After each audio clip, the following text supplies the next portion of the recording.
Mr. Doggett is recognized. Thank you so much for your testimony today about a budget that demonstrates we can put our country on sound financial footing, reduce our deficit, and make some new investments so long as we demand that the well-connected and large corporations pay their fair share, and that we begin to close some of the loopholes in a tax code that's so full of holes it looks like Swiss cheese.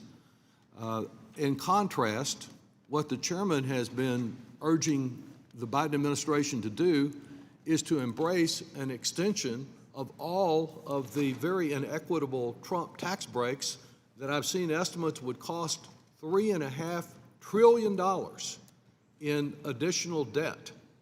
At the same time that they express all this concern about the debt, they seem to be about building more of that debt. I appreciate the fact that the president and you certainly understand the ramifications of that. They also spend a lot of time defending corporations that like to hide their profits on American sales in foreign tax havens.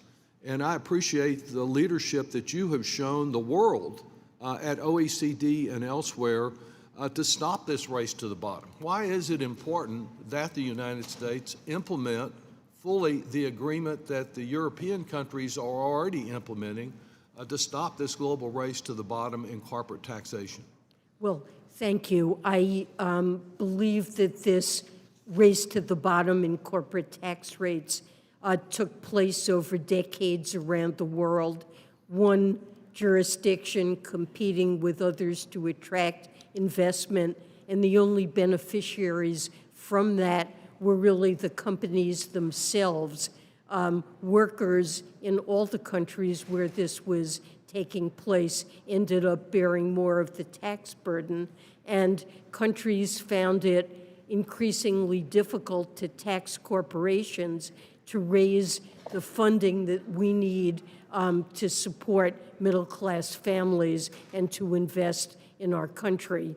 And so stopping the race to the bottom means multinationals based in every country around the world will all face the same minimum tax. Some countries will charge more than the minimum tax.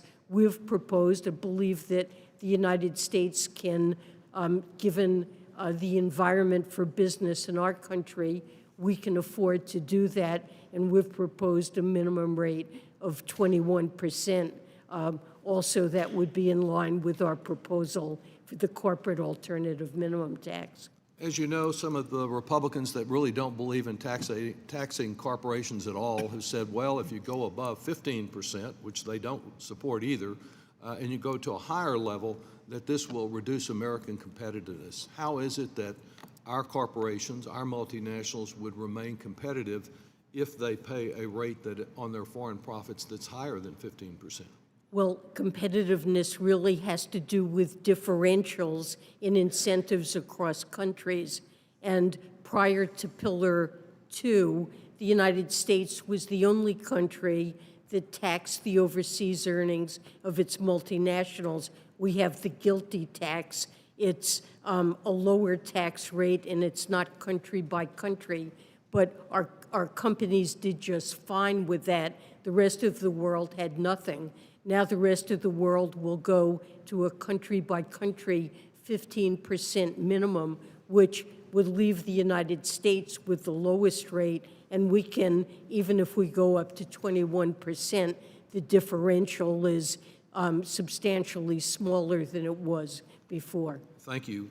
I've also heard increasing concern that we place our cleaner domestic production on a more even playing field. The fact that we are importing steel and aluminum and some other products that are made in a very dirty environment abroad. What do you think should be done about trying to see that American companies are competitive or not being subject to anti-competitive practices with this dirty production? Well, President Biden proposed, I believe last week or the week before, to actually raise tariffs on Chinese steel.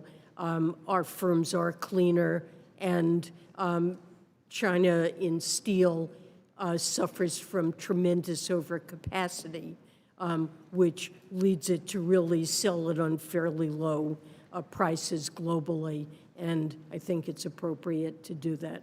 Thank you for your leadership. Mr.